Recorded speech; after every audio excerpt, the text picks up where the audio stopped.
hari ini dengan tema hindari terjadi demensia di usia lanjut. Untuk acara kali ini nanti sebagai pembicara adalah Dr. David Gunawan Umbas, spesialis syaraf, dan akan nanti untuk jalannya acara akan dipandu oleh Dr. John Hart, spesialis bedah saraf. Saya persilakan Dr. John untuk memimpin acara ini. Baik, terima kasih. Assalamualaikum warahmatullahi wabarakatuh. Selamat siang buat semuanya, terutama buat teman-teman Dr. David ya, Dr. David. Saya kira beliau ini sudah tidak tidur 1 bulan mempersiapkan acara ini. Ya, betul enggak Dr. David gitu ya? Supaya ya, acara betul. Saya siapkan ini hanya 1 jam saja. Iya, makasih. Mantap sekali ya.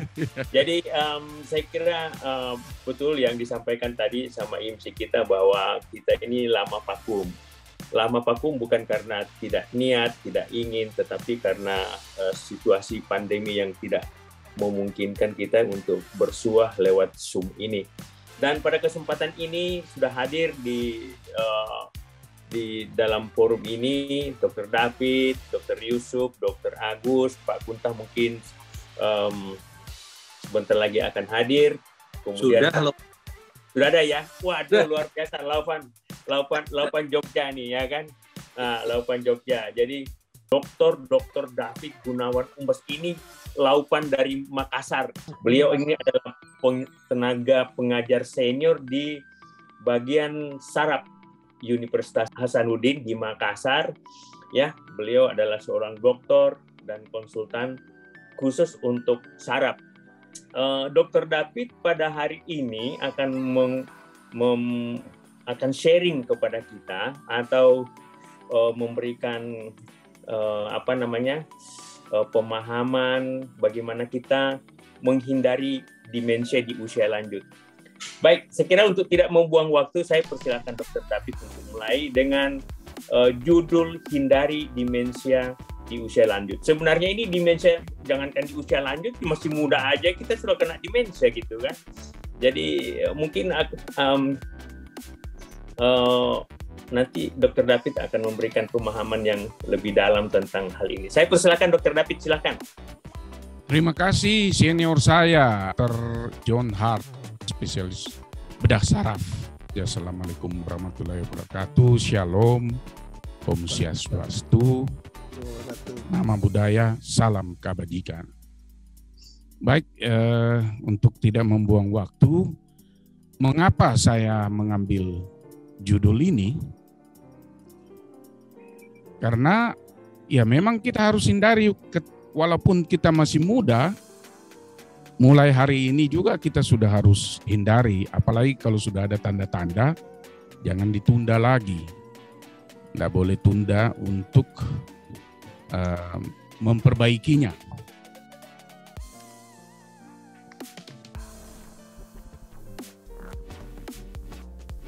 Ya, kalau kita lihat ini kan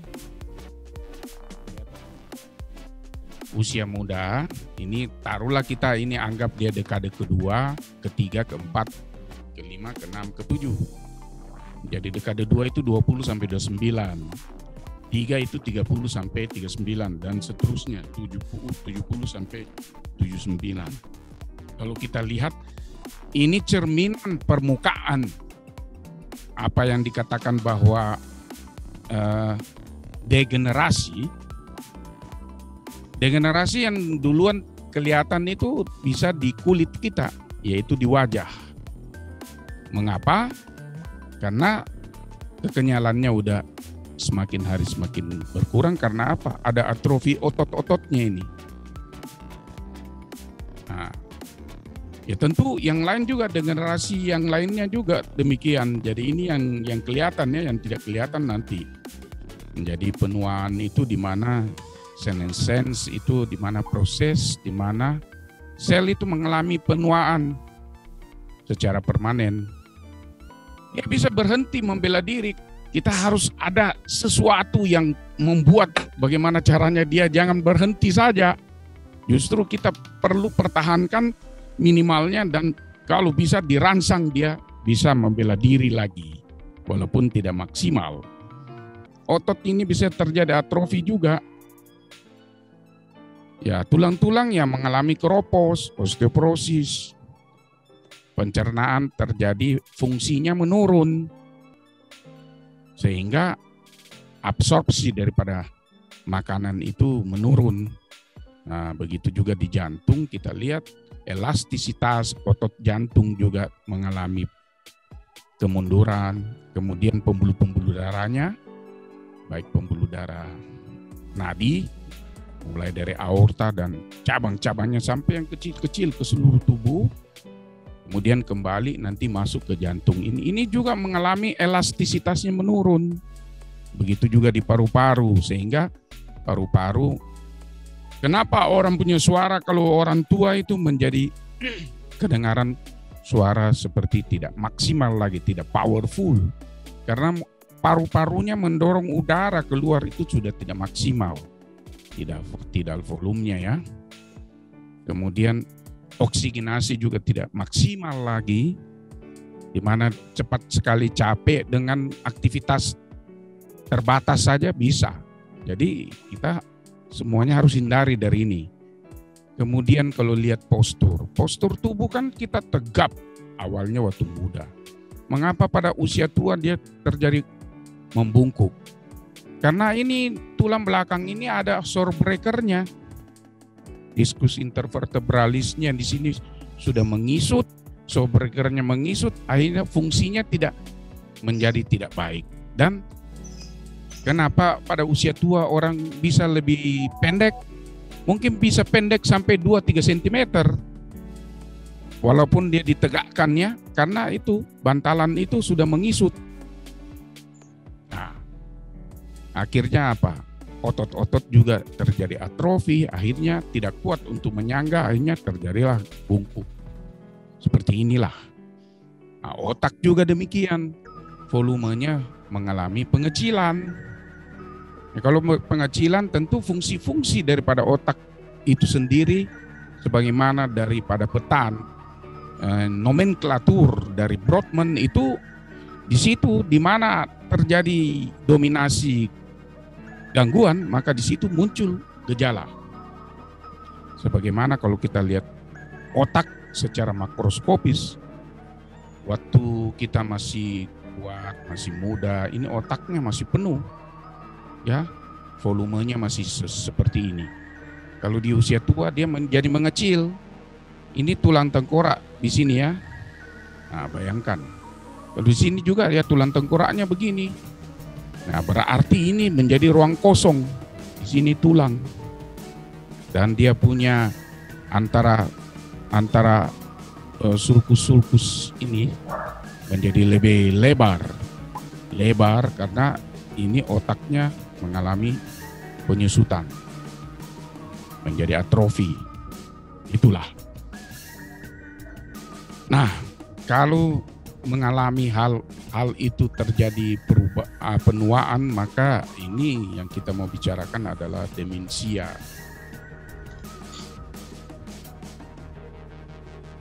Ya, demensia itu adalah sindroma menurunnya fungsi intelektual dan bisa sampai aktivitas sehari-hari menurun, bahkan ada perubahan perilaku yang tadinya dulu dia senyum, tenang, humble, kok berubah menjadi tidak humble lagi, tidak suka senyum lagi, interaksi dengan lingkungannya sudah menjadi kurang sekali, bahkan kadang-kadang timbul kecurigaan dan cepat sensitif ya, cepat marah.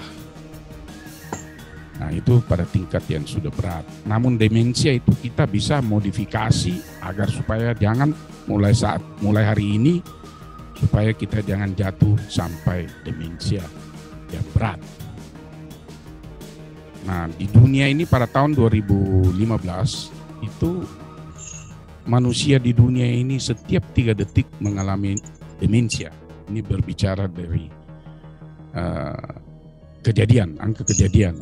Di tahun 2030 nanti itu dari 46,8 juta jiwa yang mengalami demensia di tahun 2015, dia akan menjadi 74,7 estimasinya. Dan pada tahun 2050 estimasinya jumlah demensia semakin meningkat 131,5 juta. Di tahun 2015 di sini ini beban manusia yang mengalami di 46,8 juta jiwa ini yang mengalami demensia itu beban pengeluarannya itu 815 juta dolar. 3 tahun kemudian dia sudah menjadi 1 triliun dolar. Kalau dirupiahkan menjadi antara 14.300 triliun. Luar biasa. Nah, oleh sebab itu janganlah kita membebani itu pengeluaran yang begitu besar, maka lebih baik kita mengeluarkan sekarang dengan uang yang tidak terlalu besar, manfaatnya besar. Dilihat daripada peta dunia di sini, benua, ada 5 benua tapi Australia tidak dimasukkan karena mungkin datanya belum sempat masuk. Kalau di Amerika ini 9,4 juta jiwa yang mengalami demensia. Ini di tahun 2015 ya. Terus di Eropa itu 10,5 juta jiwa. Afrika 4,1 juta jiwa. Asia ini besar sekali, 22,9 juta jiwa. Ini mungkin lifestyle termasuk pola makannya dan pola hidupnya lah. Nah, demensia ini terdiri dari demensia Alzheimer, demensia vaskular, demensia Lewy body, demensia frontotemporal. Nah, dari sejak dini ini kita harus tahu, kenali tanda-tanda gejala-gejala dari demensia itu sendiri. Ya, gagal fokus, sulit mengfokuskan diri, itu tanda-tanda, salah satu tanda. Gangguan daya ingat, terutama itu recent memory, hal-hal yang baru. Awal daripada demensia itu adalah hal-hal yang baru, dia susah untuk ingat, padahal baru berlalu beberapa saat ya. Itu tanda demensia dini yang awal terjadinya. Nah, terus dia sulit melakukan kegiatan untuk keluarga, di mana keseharian punya pekerjaan dia sering bingung, seperti mengemudi saja kadang-kadang dia sudah tadinya lancar untuk kalau masih pakai manual, gigi 1, gigi 2, gigi 3 itu sering salah dia. Kemudian dia disorientasi, dia tidak tahu dia ada di mana, dia tidak tahu ini pagi, siang, malam, kadang dia ini sudah sore, ini dia bilang ini pagi kah? Sebentar lagi dia tanya lagi gitu. Dan ada pengulangan kata. Ya, visospasial, dia tidak mengenali lagi. Kadang-kadang orang yang muncul di depan dia tidak tahu kamu siapa ya, gitu. Kadang juga pulpen dia bilang ini sendok ya, atau garpu dia bilang skop dia atau apa ya. Itu sudah ada tanda-tanda. Kemudian komunikasi juga, bicaranya sudah ngelantur gitu, tidak terarah lagi, bukan seperti orang gila, bukan, lain. Kemudian ya kalau taruh barang itu sering sekali cepat lupa. Di mana ya? Tadi saya baru lepas itu, tapi dia lupa di mana itu barangnya. Gitu. Membuat keputusan selalu salah juga. Seperti kalau dia membeli sesuatu, taruhlah dia beli handphone, ada 2 yang sama pula, harganya sama pula, 1 juta, berarti 2 juta. Kadang dia bilang ini harganya berapa ya, 500.000 ya, begitu. Selalu ada keputusan yang salah gitu, atau dia sudah pilih ini tidak jadi gitu, padahal sudah komitmen. Kemudian dia lebih banyak menarik diri. Ya, perubahan perilaku itu sering sekali emosi gitu, cepat tersinggung. Nah, kalau kita lihat di gambar ini, bahwa kalau kita lihat ini suaminya ini ya kurang lebih seusia dengan istrinya. Tapi suaminya masih bisa mandiri, bahkan menolong orang, menolong istrinya. Tapi istrinya sendiri sudah tidak bisa menolong dirinya sendiri. Dia sudah bergantung kepada orang lain. Bukan karena dia lumpuh atau apa, enggak. Sekalipun dia juga lumpuh, bisa ada demensia vaskuler kayak stroke ya. Setelah kena stroke juga bisa terjadi demensia. Nah, seperti ini. Ada hal-hal aneh yang dia buat. Dia tidak sadari bahwa dia keluar, mungkin ada yang datang cari dia, tapi dia lupa pakai roknya. Dia sudah lari keluar untuk buka pintu gitu. Jadi kalau di sini adaptive factor ini bagus untuk kita bisa mencegah atau menghambat atau memperlambat terjadinya demensia. Sebagaimana di sini kita punya asupan-asupan, ada antioksidan, protein, enzim, neurogenesis dan sebagainya, di mana memperbaiki DNA di sini. Sedangkan di accelerating factor di sini ada faktor-faktor pencetus seperti ada penyakit jantung, ya sering stres, depresi dan kegemukan. Ini bahaya, ini kegemukan. Kemudian faktor genetik juga, kalau genetik kita ada yang demensia itu genetik sangat mempengaruhi, tetapi kita harus lebih ketat gitu untuk menghindar. Ya. Kemudian tentu terapinya ya dengan herbal kah, dengan suplemen kah apa, dengan pola makan, dengan lifestyle hidup yang sehat. Kemudian ada stem cell juga di sini untuk memperbaikinya itu cepat. Hormonal juga ya, estrogen dan androgen.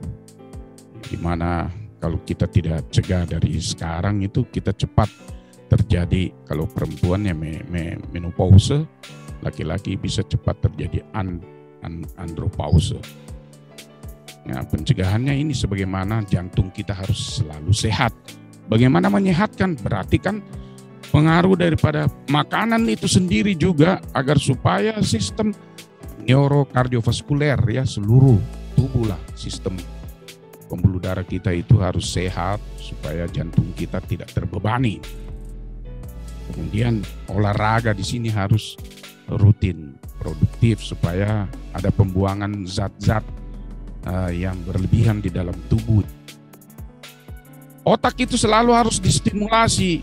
Bayangkan kalau kita lama ndak belajar, lama ndak baca buku. Begitu kita baca buku, itu halaman 1 bisa, yang tadinya kalau waktu lancar itu 10 menit selesai. Tapi karena sudah 2 tahun tidak pernah membaca, otak itu tidak terlatih, itu sampai 1 jam kita ulang-ulang itu. Awalnya itu kita punya otak karena tidak terstimulus. Maka ini harus sering distimulus. Maka orang yang minimal lah baca-baca koran kah atau apa. Fisik juga demikian, harus selalu ada olahraga rutin. Jangan 5 tahun tidak olahraga, tiba-tiba disuruh olahraga rame-rame dengan teman, kita paksa. Teman yang sudah rutin olahraga, kita paksa olahraga, akhirnya kita tidak mampu, bisa heart attack. Jantung bisa berhenti tiba-tiba, ya mati di saat olahraga. Mental, spiritual, ini semuanya kita harus latih ya. Tidak boleh cepat tersinggung apa semuanya. Dan spiritual kita harus diperbaiki supaya kita selalu memberi daripada mengharap, selalu diberi. Begitu. Ya pokoknya positive thinking. Nah, pengobatannya ya dengan obat-obatan, di mana di sini ada acetylcholinesterase inhibitor, donepezil, rivastigmine. Ya, support keluarga penting, pengobatan faktor risiko. Kalau sudah ada faktor risiko harus diobati, kita harus disiplin. Kemudian suplemen di sini itu harus. Di sini ada ginkgo biloba, kurkuma, ada purtier. Ya, minyak kelapa katanya juga. Kemudian ada memantin juga ya. Kadang-kadang kalau tidak masih kurang donepezil, biasa dikombinasi memantin. Prognosis ya tergantung daripada apa yang kita mau lakukan, kita mau komitmen atau tidak gitu. Kalau kita tidak komitmen, baru 1 minggu terus kita malas lagi kembali, kita tidak disiplin lagi untuk kita punya nutrisi kita tidak jaga, tidak seimbang, maka ya dia jatuh akan menuju ke dimana kalau terjadi demensia itu 4-8 tahun setelah diagnosis itu akan meninggal. Ya paling lama itu 20 tahun. Kesimpulannya, di mana demensia ditandai dengan penurunan fungsi intelektual yang berat dan terjadinya perubahan perilaku. Dan dia mengganggu aktivitas sosial profesional. Cenderung demensia itu kalau kita tidak mau disiplin mulai sekarang, dia cenderung perlahan-lahan dia akan menjadi berat. Kemudian ya tentu demensia itu kita bisa modifikasi, tentu mencegah seluruh faktor-faktor risiko yang sudah ada pada diri kita. Ya, tentu kita juga harus banyak makan makanan sehat, seimbang. Kemudian ada suplemen, kalau memang perlu suplemen gitu. Jangan sama sekali tidak ada. Saya kira support kita semuanya, kita setuju lah ini demensia ya. Dan tentunya kita lihat di sini ya salah satu suplemen yang ya katanya masih Rolls Royce Nadir Placenta ya, tentu dia mengandung ya insulin-like factor ya, dan di sini dia mampu meregenerasi sel-sel di seluruh organ tubuh kita, termasuk di otak kita. Dia memperbaiki juga kalau sudah ada penyakit diabetes, meringankannya, tidak menjadi lebih berat kalau kita mau konsumsi dengan teratur. Termasuk demensia, dia memperbaiki osteoporosis, memperlambat terjadinya menopause dan andropause, dan menambah vitalitas. Ducloflavem, di mana ya kita lihat di sini strawberry ya, dari Jepang punya katanya yang terbaik. Itu White Jewel strawberry.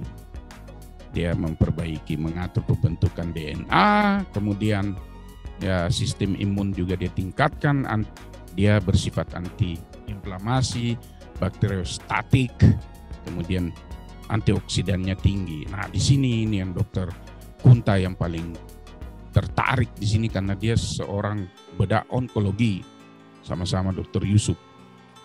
Dan di sini dia menghambat itu bagaimana pertumbuhan sel. Nah, apple ekuivalen dengan 100 biji apple, 1 butir loh, bayangkan. Jadi dia bakterisid juga, menghilangkan bau, mau bau mulut kayak mau bau ketek kayak apa. Justru bau menyengat itu kalau orang bicara terus kita cium dan tertusuk di hidupnya leher itu adalah dari sistem pencernaan, dari lambung. Di situ banyak parasit. Itu yang bikin bau mulut bisa sampai 2 meter, orang bicara masih kita bisa cium. Memperbaiki tekanan darah, mencegah penyakit jantung. Ya, dendrobium. Di sini dari anggrek ini dia luar biasa juga. Tapi anggrek ini terpilih di dataran tinggi di Cina sana katanya. Ya, dia berkhasiat mengatasi kelelahan, melancarkan sirkulasi, ya, melumasi sendi-sendi, sifat anti-aging juga. Luar biasa. Marine collagen, ya, ini mencegah mengobati radang sendi juga, osteoporosis. Evening primrose oil dari bunga ini, dia memperbaiki kardiovaskuler juga, jantung koroner, menopause, mempercepat penyembuhan luka. Ini Dr. John yang paling suka ini, kalau dia sudah bedah saraf, itu lukanya orang itu cepat kering. Ditambah itu stem cell, selnya cepat sekali terjadi pertumbuhan sel. Kemudian squalen ini dari ikan hiu, dia mengandung omega 3, EPA dan DHA. Ya, ini luar biasa, ini dia betul-betul memperbaiki sirkulasi darah kita. Kemudian advokat, ya, avocado oil, wah, antioksidan yang sangat tinggi. Ini bagus sekali untuk orang di usia-usia kita ini, advokat. Dia mengandung lemak itu tak jenuh ini. ya. Dan dia meningkatkan HDL dari biasa usia-usia kepala 5, kepala 6 itu LDL-nya tinggi dan HDL-nya selalu rendah. Ya perbanyaklah minum ini. Tapi kalau malas pergi cari ini advokat, minum saja itu Purtir karena dia mengandung ini borage oil, ya efektif menghancurkan lemak pembuluh darah. Lemak-lemak itu arteriosklerosis dan kolesterol kita yang tinggi itu dia kasih hancur. Membantu memperbaiki hipertensi. Tensi itu kan dari kita punya kekenyalan pembuluh darah aja. Di mana pembuluh darah kalau mengeras terjadi arteriosklerosis, itu pasti terjadi hipertensi. Tanda daripada kita punya vaskuler, kita punya pembuluh darah yang sudah mengeras, pasti akan muncul hipertensi. Kemudian dia mengurangi rasa nyeri kalau ada nyeri radang sendi dan lain-lain. Aloe vera ini lidah buaya. Ya bagus juga ini ya. Ya terdiri dari macam-macam itu asam amino yang dibutuhkan oleh tubuh kita. Kemudian likopen, ini semua buah-buah yang warna merah cerah. Itu seperti tomat ini masuk di dalam Purtir juga ada 12 jenis. Antioksidannya tinggi juga dan lain-lain sebagainya lah. Jadi Purtir itu kesimpulannya bahwa dia mempunyai konten yang banyak, 12 item. Dan dia ini dikombinasikan gitu, dia sebagai anti-aging yang sangat luar biasa dibanding dengan suplemen yang lainnya. Karena kelebihannya dia mempunyai stem cell juga. Bayangkan kalau 12 jenis itu kita pisahkan satu persatu, kemudian kita beli, maka dia akan bisa menjadi sampai 8 kali lipat harga per butir dengan itu yang 12 jenis itu. Kalau dijumlahkan bisa sampai 6-8 kali lipat lebih mahal. Saya kira cukup sekian dulu. Saya kembalikan kepada kakandaku Dr. John Hart, spesialis bedah saraf. Makasih. Baik, terima kasih Dr. David ya. Saya kira ini adalah paparan kuliah the best lecture of this year. Ini luar biasa sekali ya, dari hal yang purely medis tapi bisa dijelaskan untuk kita semua yang tidak ngerti medis pun juga bisa paham apa yang disampaikan Dr. David ya. Kita patut tepuk tangan yang meriah untuk Dr. David ya. Pembuluh darah, jantung itu dia akan di sana akan terjadi tumpukan-tumpukan mineral, kalsium yang membuat dia jadi kaku. Berbeda dengan otot rangka, otot lurik biasa orang sampaikannya, otot rangka. Itu kalau sudah demensia maka kekuatannya akan berkurang gitu, jadi lemas. Demikian juga dengan otak kita yang disampaikan tadi Dr. David, bahwa otak kita itu adalah otak yang sel-selnya itu sel primitif. Tapi pada waktu umur 50 tahun dia akan mengikil kembali. Ya, akan mengikil kembali sehingga inilah yang menyebabkan kemampuan kita untuk adaptasi dengan lingkungan kita akan menurun, ya. Di dalam Purtir Plasenda itu ada 12 komponen. Kalau kita searching satu persatu, komponen itu di jurnal banyak banget. Silakan Pak Diki klik Dendrodium. Nanti Dendrodium itu jurnalnya banyak sekali.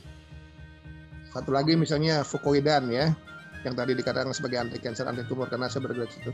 Kalau diklik itu fucoidan itu ratusan ribu artikel ya. Bahkan di Taiwan itu saya pernah datang ke sana. Satu negara itu konsentrasi di dalam penelitian fucoidan. Dan fucoidan itu dipakai untuk segala penyakit ya, mulai dari kanker, rematik segala macam. Itu di Taiwan digiatkan, memang dia sebagai unggulan produk fucoidan. Dan sekarang di kita pun si fucoidan ini sudah dijadikan suatu kapsul oleh suatu farmasi di negara kita ya, yang dipasarkan untuk pengobatan itu fucoidan. Nah, di dalam Purtir itu ada 12 komponen. Jadi kalau mau Pak Diki mau searching di Google, klik tiap-tiap itemnya saja. Fucoidan akan keluar banyak. Lycopene akan keluar banyak, avocado keluar banyak. Tapi kalau dijadikan satu, memang tidak ada. Karena ini adalah suplemen dan tadi dikatakan Pak John bisnis. Karena gini, kalau sudah menjadi suplemen yang dijurnalkan, kemudian ada hak paten itu 10 tahun akan hilang. Ya, contoh nih ada obat kanker yang dulu sekali suntik harganya 30 juta. Hak paten dia 10 tahun dia harganya mahal, sekali suntik 30-40 juta. Begitu hak patennya habis, ada produk mitu langsung turun menjadi hanya beberapa juta, ya hari sudah. Nah ini juga ada bisnis gitu ya. Kebetulan saya di diagnosa kelainan ginjal grade 3 ya, 3A. Makanya saya konsultasi dengan ahli gizi. Bahkan yang saya pikir bagus dilarang untuk makan, misalnya brokoli dan lain-lain. Makanya saya sangat antusias sih mendengar ini, cuma ada kekhawatiran juga di balik itu. Karena saya cuma lihat banyak testimoni, tapi ya kalau memang sudah ada penelitian ilmiah ya sangat membantu ya memang. Untuk saya ngambil keputusan untuk mengkonsumsi ini. Saya kira itu aja ya, makasih. Baik. Mungkin untuk tambahan untuk Pak Diki, kemarin pun saya mengobati seorang guru saya. Dia bahkan fungsi ginjalnya sudah jelek karena COVID ya, bingung. Sudah diobati nggak apa-apa. Saya bilang begini, hanya dia tanya tentang kurtir. Saya bilang, Prof, saya bilang ini memang tergantung pada individu. Saya bilang tidak sama semuanya. Kalau memang sudah ada pilihan, why not gitu. Saya bilang, jadi gini, cek sekarang urum kreatinin sekarang sebelum minum obat ini. Kemudian minum mulai dari dosis kecil 1x1. Nanti setiap 3 hari cek lagi urum kreatinin. Kalau kreatinnya membaik atau tetap, lanjutkan ke 2x1. Cek lagi 3 hari. Kemudian nanti dicek setiap minggu. Kalau memang kreatininnya menurun naik atau uriumnya naik, yang menunjukkan fungsi ginjalnya menurun atau glomerular GFR-nya menurun, ya stop. Tapi kalau membaik, paling tidak maintenance ya 2x1. Ada beliau coba, padahal beliau itu sudah sudah ya kena COVID, ginjalnya ya kanker juga segala macam. Akhirnya diminum, menurut saran saya dicek dulu sebelumnya. Ternyata pada proses selanjutnya itu justru kreatinnya membaik ya, COVID-nya sembuh, bahkan ginjalnya sekarang membaik. Sampai sekarang beliau rutin sekarang minum putir ya 2x1. Yang tadinya juga sama seperti Bapak, ragu-ragu. Tapi itu hak Bapak. Kalau memang ragu ya jangan. Tapi kalau bismillah. Tapi jangan membahayakan juga. Saya bilang cek dulu before and after. 3 hari dulu aja. 1x1 itu insya Allah tidak membahayakan ya, karena selama ini yang kita minum putir ini ya bagus ya, jarang sekali terjadi efek samping ya, jadi hampir nggak ada lah ya. Jadi silakan saja itu pilihan Bapak. Kalau memang mau pure medis laksanakan nggak apa-apa. Tapi kalau namanya suplemen ya apapun pasti ya. Tapi caranya ya adalah monitor gangguan fungsi ginjal itu dengan apa labnya, urum kreatinin GFR ya itu dicek per 3 hari. Kalau itu bagus ya terus gitu. Begitu Pak Diki, terima kasih. Oke, terima kasih atas. Terima kasih. Baik, saya kira terima kasih atas kesediaan Pak Diki untuk bertanya. Mungkin ada pertanyaan yang lain? Silakan. Ada yang lain? Ya. Tapi Dok, mohon izin bertanya Dok. Ya, silakan Ibu Mauli, nomor THB berapa Bu Mauli? 0822 8658 2204. Dari mana nih, grup mana nih Bu Mauli? Tapi Dok, mohon maaf dokter, saya sebelumnya dari neuro, saya ingin bertanya. Kebetulan saya sedikit tahu tentang plasenta portier ini. Saya mempunyai saudara kandung, kakak saya penderita autoimun, dan kebetulan sudah 6 bulan mengkonsumsi portier plasenta ini. Namun dari hari ke hari setelah kita melihat banyak sekali perbaikan setelah beliau mengkonsumsi ini. Memang yang dari awalnya sangat sulit untuk berjalan dan pada akhirnya mulai bisa berjalan dan beraktivitas kembali mulai perlahan-lahan. Yang ingin saya tanyakan, apakah dengan konsumsi dari Portier ini yang berkelanjutan, apakah ada pengalaman sebelumnya dari penderita autoimun sebelumnya akan dapat mengembalikan imun-imunnya yang terganggu tadi untuk kembali normal? Berapa persenkah, dan harapan untuk sembuh itu sangat diharapkan sekali, Dok. Terima kasih, Dok, atas informasi yang diberikan. Terima kasih, Dok. Terima kasih, Bu Mauli. Pak David, Dr. David, silakan dijawab, Dr. David. Iya, jadi ini termasuk saya punya anggota ini dari neuro tuh. Ya, saya kira kalau sudah pengalaman seperti itu, ya itu dilanjutkan aja. Karena autoimun udah banyak pengalaman kita secara empiris ya, bagus. Di antaranya ada juga orang yang febris, itu dibilang autoimun juga. Febrisnya unknown origin yang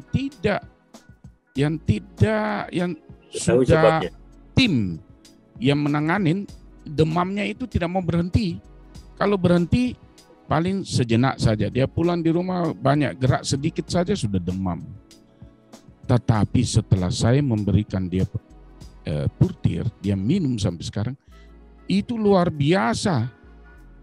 Tidak pernah demam lagi. Ini sudah bulan ke-6. Bulan ke-6 dia sembuh.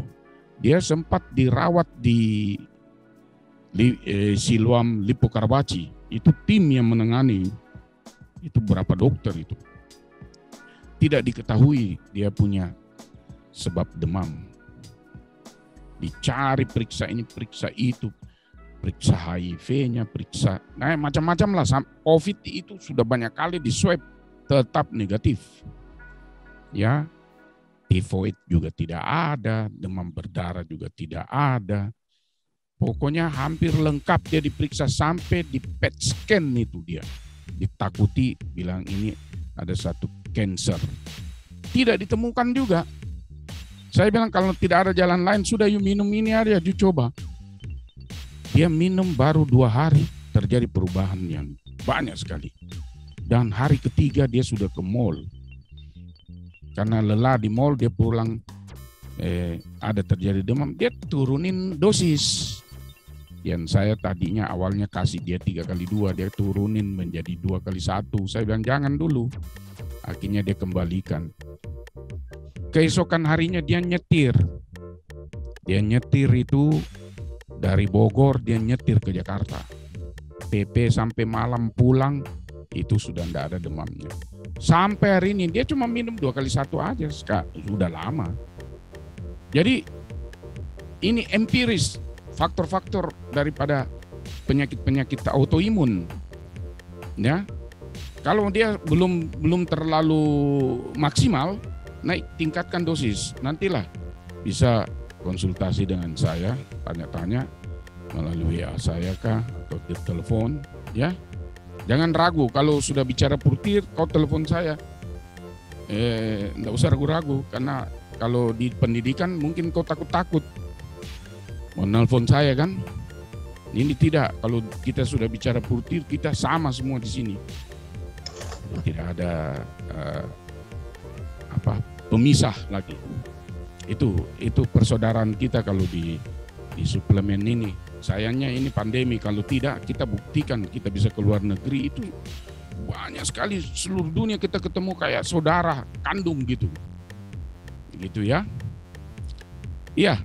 Dari saya barangkali Dr. John, mungkin Dr. Kunta itu banyak pengalaman juga itu. Ada tambahan dari saya nih.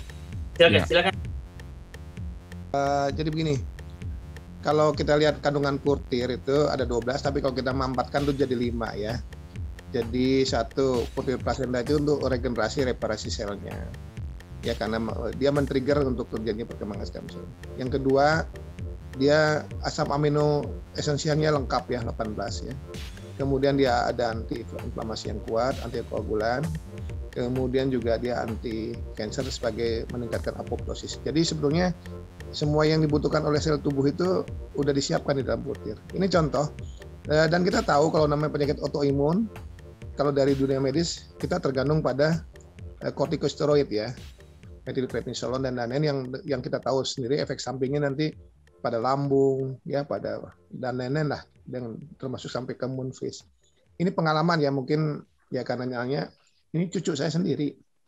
Umur 3 tahun, saya juga nggak tahu, anaknya lincah sekali. Suatu saat sakit demam, nyeri tulang. Setelah dideteksi semua, kena ini, katanya HSP. HSP itu kan autoimun ya, Henox colon purpura, ya, bercak merah-merah di kaki semua ya.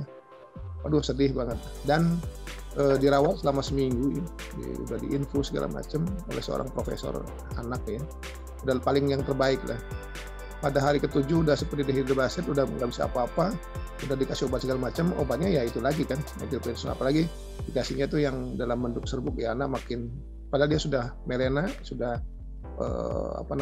keluar muntah juga ada kehitaman. Jadi kita takutnya adalah kena ginjal dan kena lambung.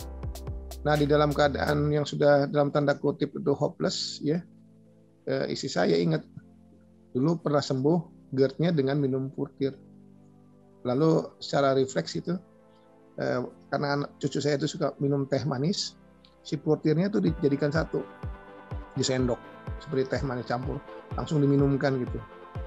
Ya memang dia sempat agak marah, apa ini kok nggak enak, berarti terminum. Itu jam 5 pagi masih kayak orang dehidrasi berat lemah, jam 12 siang udah bisa langsung jingkrak gitu sehat, akhirnya sorenya pulang. Dan itu 2 tahun yang lalu sampai sekarang 2 tahun, sekarang setiap minum, kalau dia minum susu malam tuh dikasih Purtir, dan alhamdulillah sehat gitu ya. Mudah-mudahan kedepannya ya akan membaik terus. Artinya ada perubahan yang progresif ya, signifikan dari yang tadinya tidak hopeless, yang tidak ada harapan lagi, hanya dikasih prednisolone aja, yang anaknya juga minum muntah, mual, bahkan dehidrasi berat ya, hampir itulah lemah sekali. Nah, begitu kasih minum ini bagus, dan sekarang udah terbiasa dia minum Purtir itu sehari 1 kapsul tiap malam kalau tidur minum susu. Itu autoimun ya, itu contoh. Ada beberapa kasus saya lagi yang memang kita observasi saja, tapi dari perkembangannya itu signifikan. Itu cucu saya sendiri ya. Oke, begitu ya tambahan dari saya. Ya, oke, cukup Bu Maulia. Saya tambahkan satu lagi Bu Maulia. Saya ada kawan satu di Pontianak, itu sudah 7 tahun dia kena autoimun, dan dia tidak berani ke dokter lain selain ke Singapura. Jadi setiap 3 bulan dia ke Singapura. Dan saya tahu dia di Singapura itu yang dibekalin pulang berbulan-bulan itu adalah kortikosteroid seperti yang disampaikan Pak Yusuf. Nah, itu akibat penggunaan kortikosteroid dosis tinggi, bukan cuma moon phase yang seperti disampaikan Pak Yusuf, kakinya juga semua bengkak-bengkak itu. Kalau diambil sampel darahnya di tangan atau dari tangan atau di lengan itu bisa sampai 1 hari itu airnya itu ngerembes terus dari dalam bekas suntikan itu. Nah, kemudian pada suatu hari waktu kritis di Singapura, itu dia tidak bisa ke Singapura lagi. Kemudian dia konsultasi dengan saya. Dia sampaikan, bro, bagaimana nih, saya tidak bisa ke Singapura lagi, apa yang kamu bisa lakukan untuk saya mengatasi autoimun ini? Saya sarankan aja Purtir, tapi katanya waktu dia dari Singapura, dokternya di sana itu wanti-wanti tidak boleh makan Purtir gitu, tidak boleh makan yang di luar dari macam-macam gitu. Saya bilang, kamu berdoa aja baik-baiklah, kamu makan Purtir 3 kapsul pagi, 3 kapsul sore. Alhamdulillah sekarang ini dia tidak pernah ke Singapura lagi dan sudah bekerja normal seperti biasa. Itu hanya kalau tidak salah 3 bulan ya. 3 bulan semua moon phase, odem apa segala macam hilang gitu. Kembali sekarang. Nah, itu salah satu testimoni ya Bu ya. Baik, saya kira kita lanjutkan ke penanya yang lain. Terima kasih sebelumnya dokter, sangat terima kasih atas informasinya Pak. Ya, silakan Pak. Ya, saya dari Pasya, Presiden Neuro Unhas, mau bertanya Dr. David.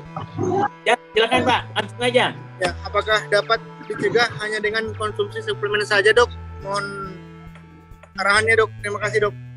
Ya, terima kasih. Jadi suplemen bukan di atas segalanya ya. Yang di atas segalanya adalah Tuhan yang Maha Kuasa. Itu. Walaupun dia punya level adalah mobil Rolls Royce, tetapi kembali kepada kita punya lifestyle. Bagaimana kita hidup lifestyle dengan makanan yang seimbang dan olahraga, itu tetap harus.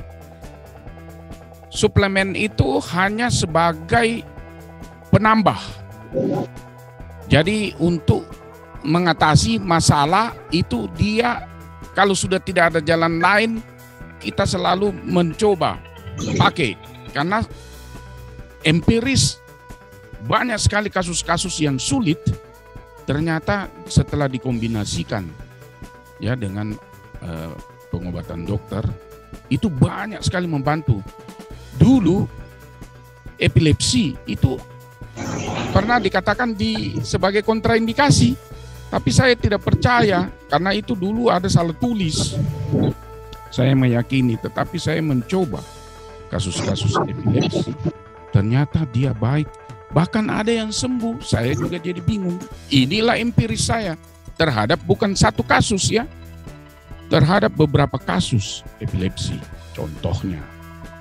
Demikian saya kira demensia itu, saya banyak yang pasien-pasien demensia vaskuler yang karena stroke, dia terjadi afasia, terjadi gangguan kognitif apa semua, dan terganggu juga dia punya terjadi disorientasi, tetapi setelah dikombinasikan itu afasianya cepat terjadi perbaikan dan demensianya secara perlahan membaik. Itu saya punya pengalaman empiris. Saya tidak terlalu masuk ke ranah testimoni. Kalau testimoni ya tunggu dulu. Itu karena ada beberapa kasus. Ya, epilepsi beberapa kasus dan semuanya membaik. Ya, begitu barangkali Dr. John, saya kembalikan. Baik, terima kasih. Saya kira sudah penjelasan sudah sangat bagus sekali. Masih ada yang lain yang mau bertanya? Silakan. Dok, di chat ada berapa pertanyaan itu, Dok? Bisa dibacakan, Dok? Waduh, saya nggak bisa ngelihat di sini, Pak Gus. Oh, ya, oke. Nah, tolong dibaca. Saya bantu baca. Ini Dr. David, apakah setiap orang pada usia tua pasti akan mengalami demensia? Dari Bu Zulia Indriani. Oke, itu tergantung kepada manusianya kembali. Kalau genetiknya bagus, banyak orang loh sampai umur usia 90 tahun, itu karena pola hidupnya tanpa mengkonsumsi protein pun masih sehat walafiat, tensinya bagus, tidak mengalami penyakit gula. Ada pasien saya di atas 90 tahun, masih sehat, kulitnya masih kencang. Itu kita kembali faktor genetik. Dan ternyata memang dia punya anak awet muda juga, cucunya juga awet muda. Jadi kita kembali, jadi tidak boleh kata pasti. Nah, ini kebanyakan kita faktor genetik itu yang seperti tadi itu kurang, tidak banyak orang. Kebanyakan orang secara rata-rata itu mudah terjadi degeneratif. Ada proses degeneratif. Apalagi kalau dia bandel, pola makannya itu terutama sangat jelek ya. Dia hantam kromo saja, tidak peduli setan. Sudah dia mengalami hipertensi, sudah mengalami diabetes, dia hantam aja, dia tidak peduli setan. Begitu. Jadi pola hidup itu yang penting. Kemudian istirahat itu penting. Tetap pola hidup kita harus perbaiki dan konsumsi makanan-makanan yang berimbang, antioksidan tinggi. Kalau masih kurang, apalagi dunia sekarang ini dunia sibuk, semua orang sibuk, mana sempat pergi mall beli buah-buah atau sayur-sayur. Kadang itu di rumah itu sangat minimal itu. Makanya praktisnya adalah salah satunya adalah suplemen. Suplemen yang paling terbaik untuk saat ini, masih sampai saat ini adalah Purtier karena dia mengandung 12 kandungan itu yang sangat luar biasa. Ya. Dari ya, lanjut. Selamat siang, Dok. Saya ingin bertanya, orang-orang yang seperti apa yang rawan mengalami demensia? Ya, orang yang tidak disiplin itu, orang yang suka melanggar. Merokok, dibilang jangan merokok, dia hantam saja rokoknya, misalnya merokok sampai 2 bungkus, 3 bungkus, 4 bungkus. Dia tidak peduli setan. Pokoknya lebih baik merokok daripada makan atau minum. Kadang dia sudah tidak makan, dia tetap juga harus merokok. Seperti yang begitulah itu orang-orang yang mudah terjadi, dan akhirnya terjadi gangguan vaskuler, hipertensi dan lain-lain, dan terjadi stroke, nah demensia vaskuler muncul. Pak Diki boleh nanya lagi? Oh, masih dapat. Pak Diki, silakan Pak Diki. Nah, kebetulan saya umur 61 tahun. Masih muda Pak Diki, saya 65 Pak Diki. Ya, beda-beda tipis lah. Saya 65 Pak Diki. Ya. Iya, menderita DM, hipertensi, kolesterol. Nah, kebetulan saya divonis itu tadi gagal ginjal U3A.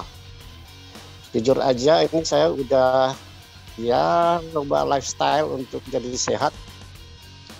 Ini sharing aja ya.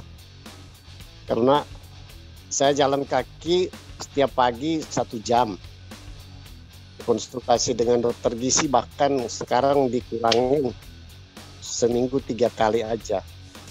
Karena berat badan saya turun terus. Setelah dievaluasi laboratorium ya semua syukur alhamdulillah bagus ya. Tensi udah terkontrol, gula juga terkontrol. Nah, untuk Dokter David yang ahli saraf ya saya kira sekarang saya nggak minum suplemen sih, cuma metformin dan kandesartan ya. Apakah saya gulanya perlu suplemen selain Purtiar yang medis ya? Baik, terima kasih Pak Diki ya. Nah, itu kan yang diminum adalah kandesartan dengan metformin. Jadi metformin itu ini empiris juga ya.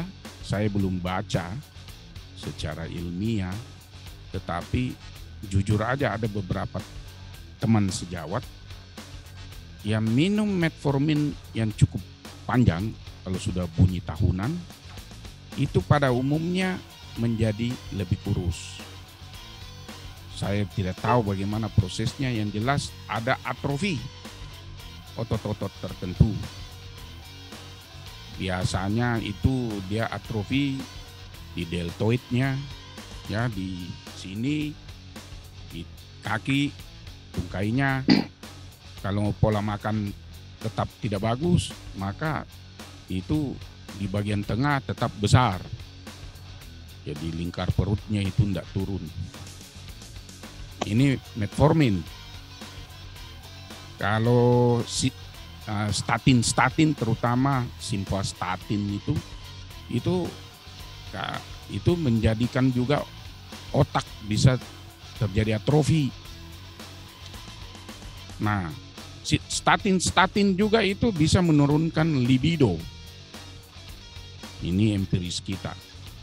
Setelah saya konsultasikan dengan teman sejawat yang spesialis endokrin, dia pun jawabnya juga enggak bilang gimana gitu, hanya estimasi. Jadi saya kira memang itu perlu adanya suplemen yang terutama kandungan antioksidan, asam amino, ya. Dan saya kira stem cell itu bagus sekali. Itu di mana-mana sebagaimana tadi Dr. John bilang, itu ada ratusan sampai ribuan penelitian tentang stem cell, itu sudah tidak diragukan. Dan antioksidan biar bagaimanapun itu memang di mana-mana orang katakan bagus, ya, tidak ada yang bantah. Pak Diki, saya tambahkan sedikit. Memang ini Pak Diki, kalau orang yang ada penyakit tertentu, memang ini harus dekat dengan dokter, Pak. Dari pengalaman kami, Pak Diki, beberapa saya pertama masuk di Riway itu karena orang gagal ginjal, Pak Diki. Ya, jadi ada teman saya yang tiap minggu itu 2 kali harus cuci darah gitu. Tiap minggu 2 kali, dia direktur bank. Kemudian saya tawarkan Portier Placenta dan dia mau makan. Dan sekarang sejak dia konsumsi itu dari 2 kali cuci darah seminggu, setelah 6 bulan tinggal 3 kali sebulan. Itu drastis sekali penurunannya setelah 3 bulan, 4 bulan kalau nggak salah ya. Dan ya itu memang nasib kurang berpihak ke dia.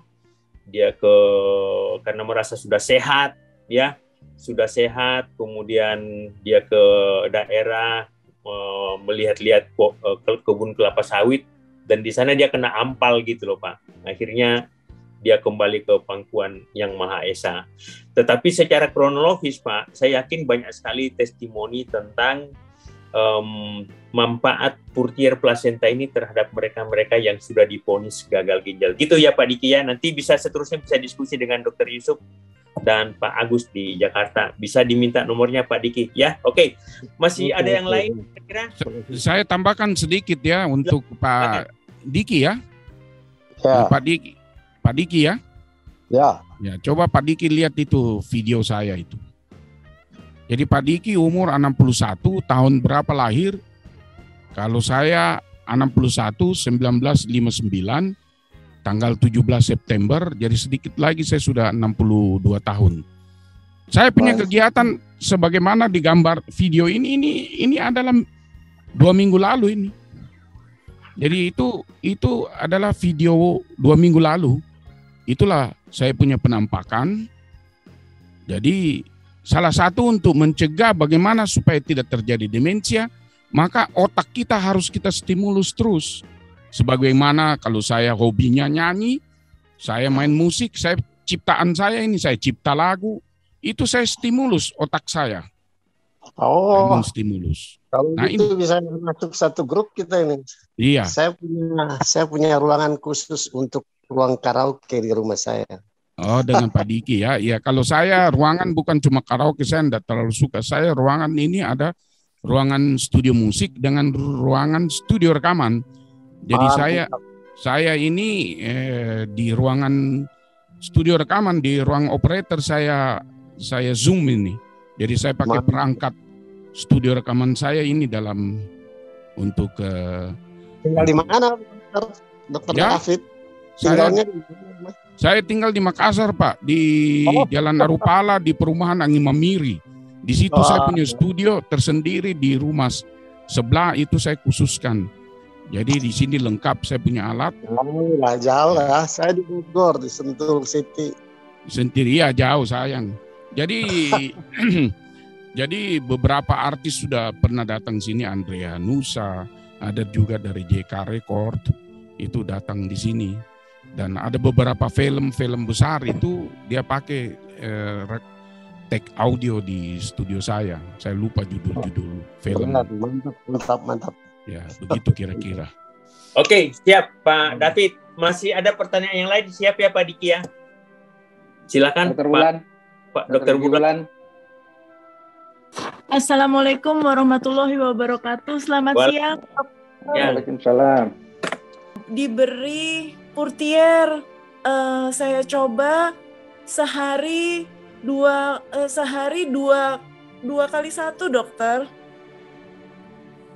Tapi kok suami saya belum ngangkat dokter, itu yang saya juga rada bingung begitu dok. Kan kalau mendengar cerita dari Pak Amir, dari Pak Agus, kan biasanya hasilnya langsung terasa begitu dok, tapi kok sampai saat ini suami saya masih lemas begitu ya dokter. Apakah ada masukan kira-kira bagaimana ya dokter? Baik, terima kasih Bu. Apa Pak David bisa jawab ini? Silakan Pak David. Iya, itu setelah konsumsi Portier baru lemas atau sebelumnya? Sebelum dokter. Jadi sebelum mengkonsumsi Portier memang suami saya lemas. Karena lemas itu saya bercerita ke Pak Amir. Nah, Pak Amir lalu memberikan saran untuk agar suami saya minum Purtier. Nah, waktu minum Purtier, apakah lemasnya membaik atau makin lemas? Masih tetap lemas, Dok. Dosisnya berapa? 2 kali 1, jadi pagi diminum 2 pagi saja. Karena tadinya saya pikir mau dikasih 2 kali 2, tapi kalau habis minum Purtier ada mual, dokter. Nah, jadi begini, ini pengalaman kita ya, karena kita tahu reabsorpsi Purtier itu sebaiknya 1 jam sebelum makan. Tetapi kalau ada gangguan pencernaan, ini pengalaman saya yang sudah cukup lama, maka itu kalau ada gangguan seperti itu mual, itu 3 jam sesudah makan. Namun saya sarankan 1 kali 1 saja dulu. Sampai benar-benar stabil itu di siang hari saja. Setelah makan siang 3 jam setelah makan siang baru minum 1. Jangan sebelumnya, karena dia perlu adaptasi dulu karena tubuhnya suaminya belum teradaptasi dengan ini. Katanya ada efek detoksikasi. Detoksikasi, tapi suaminya belum stabil. Jadi diharapkan dia 3 jam sesudah makan. Jadi kita bikin, ini pengalaman saya dan banyak yang berhasil. Setelah sudah stabil, benar-benar stabil, baru kita kembali ke 1 jam sebelum makan. Dan ternyata banyak orang yang sudah penyakit lambung sampai ke ulkus lambung, itu justru dengan Purtier dia membaik. Dia sudah puluhan tahun mengalami gangguan lambung dan ada ulkus di lambung. Itu ternyata tidak pernah mual-mual lagi, muntah-muntah lagi. Kalau makan makanan asam-asam itu dia udah bisa. Tidak seperti dulu-dulunya sebelum dia mengkonsumsi Purtier, itu setiap kali makan buah-buah yang asam atau apa pokoknya yang asam langsung kambuh dia punya sakit mah itu. Terima kasih banyak, dokter. Dokter John, ada satu pertanyaan lagi nih, Dok. Ya, silakan dari member saya, dari Bu Siti Farida ini dari Solo. Pak Agus, saya punya riwayat batu ginjal, sudah diambil 3 kali. Kalau minum Purtier tiap hari, apa tidak mengganggu atau menimbulkan endapan di ginjal? Nah, itu biasanya memang ada yang herediter, bukan hanya pola makan, kurang minum misalnya seperti apa gitu, tapi memang ada yang herediter juga yang faktor keturunan yang seperti ini. Jadi saya kira sih itu tidak ada kontraindikasi dengan mengkonsumsi Purtier. Ya, konsumsi Purtier memperbaiki seluruh organ tubuh kita, bukan hanya ginjal, bukan hanya otot, bukan hanya tulang, jantung dan lain, tapi seluruh tubuh kita bisa dipelihara oleh Purtier placenta ini. Saya kira tidak ada salahnya Pak Agus untuk konsumsi Purtier placenta. Itu ya. Ya. Tambahan dari saya aja nih. Silakan. Kalau tadi yang Bu Wulan juga, coba nanti dicek ya. Tadi GFR-nya kan 40 ya. Iya betul, Dok. Kalau 40 tuh normal tuh mestinya di atas 60 ya, paling bagus 90. Artinya bahwa fungsi ginjalnya sudah mulai menurun. Nanti coba hasil laboratorium di WA-kan saya, berapa kadar kaliumnya ya dan lain-lain. Karena kalau kaliumnya tinggi, kemudian GFR-nya 40, itu bisa memang terjadi kelainan metabolik, itu yang bikin dia nanti badan lemes gitu ya. Itu harus ditangani dulu gitu ya. Apakah dengan dialisa atau apa? Tapi nanti lihat, saya nggak bisa menentukan karena belum lihat laboratoriumnya. Jadi intinya GFR 40 itu rendah ya. Artinya udah ada gangguan fungsi ginjalnya di situ. Dan lihat aja nanti kadar kaliumnya. Kemudian untuk yang kedua, yang batu ginjal. Prinsipnya semua kalau ada kelainan dengan ginjal, cek aja dulu urium kreatinnya sebelum minum Purtier gitu loh. Kalau sepanjang urium kreatinnya normal, sih mau berapa dosis pun tidak ada kontraindikasi. Tapi kalau misalnya kreatinnya tinggi, uriumnya tinggi, dimulai dulu dengan dosis kecil 1 kali 1. Nanti setiap seminggu sekali atau setiap 3 sekali dicek urium kreatinnya. Kalau urium kreatinnya tetap atau menurun, ya lanjutkan. Kalau dia kreatinnya bertambah naik, ya sementara diturunkan begitu. Jadi kita bisa melihat fungsi ginjalnya seperti apa. Itu aja tambahan dari saya, Pak Gus. Ya, oke. Itu juga tadi menjawab pertanyaan Bu Siti Farida juga. Beliau menyampaikan karena beliau kreatinin juga agak tinggi kan. Jadi sarannya tadi tetap dicek kreatinin ureumnya. Jadi kalau lebih rendah atau tetap di situ nggak terpengaruh oleh pulver bisa dilanjutkan gitu ya. Bahkan dosisnya bisa ditingkatkan gitu ya dok. Ya, tadi udah saya terangkan yang pengalaman saya kan. Saya punya guru, dia udah gagal ginjal, kena ada kanker kelenjar getah bening, kena COVID, coba bayangin, udah mau COVID mau dikasih obat apa lagi? Ya, sementara dengan COVID itu bagus. Saya bilang tadinya pun dia ragu, takut gagal ginjalnya makin makin buruk dengan mengkonsumsi Purtir. Saya bilang, Prof, ini kan gak ada pilihan, tergantung pada Prof. Kalau nggak mau juga nggak masalah, nggak usah minum.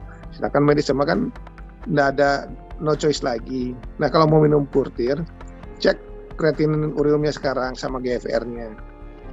Nanti setiap 3 hari cek, Prof. Yang minum konsumsi 1x1 dulu. Ternyata dia nurut, diminumlah 1x1 gitu kan. Kemudian bagus, ya, terus ditambah lagi selama seminggu cek, malah kreatininnya menurun. COVID-nya sembuh, ya. Terus yang tadinya dia kalau dari rumah ke kantor harus naik mobil, sekarang udah bisa jalan kaki. Sampai sekarang justru kalau nggak minum, jadi sekarang selalu konsumsi Purtir tiap hari 1, karena udah memang merasa dengan minum itu segar dan ginjalnya nggak ada masalah gitu, makin membaik. Tapi kan kita tidak bisa menyatakan bahwa ini sama untuk semua orang ya, sifatnya individual karena tiap orang itu kan tailor-made. Jadi belum tentu satu orang dengan orang lain cocok karena ada komorbid lain pada orang lain yang berbeda. Kita tidak bisa mengeneralisasi gitu. Tapi kalau mau mencoba, ikhtiar, setiap penyakit diturunkan oleh Allah ada 70 obatnya. Medis tetap jalan ya, dikombinasi dengan itu, tapi secara berhati-hati, secara bertahap. Nah, makanya kalau nanti mau mengkonsumsi, silakan konsultasi dulu ke Pak Agus. Kalau misalnya konsultasi ke saya, nanti kita arahkan bagaimana baiknya. Begitu Pak Agus. Ya, makasih Dr.